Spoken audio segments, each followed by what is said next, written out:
درې کسان داسې دي چې قیامت کې به ورسره الله خبرې نه کوي،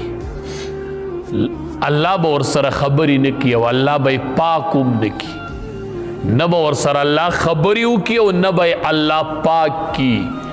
درې ځله نبی علیه السلام وفرمیل ښه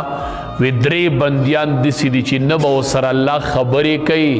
نه به یې الله پاک کړي، په میدان محشر کې به ورسره الله خبرې نه کوي دریو کسانو سره. او دای درې پیرې وفرمیل وی اول هغه بنده المسبلو چې د هغه قمیص یا پرتوک د پټاک نه کتی، ښه دا پټاک نه د خپې د هډوکې نه چې دی په پرتوک کې پټي یا په لنګ کې پټي، لنګ یې د دې نه کته کړی دی یا د پرتوک پنسه د دې نه کته ده، دا پټاک پکې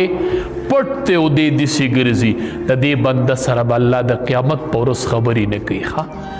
الله به یې پاک هم نه کړي او الله به ورسره خبرې هم ونه کړي. ته خلقو ته نن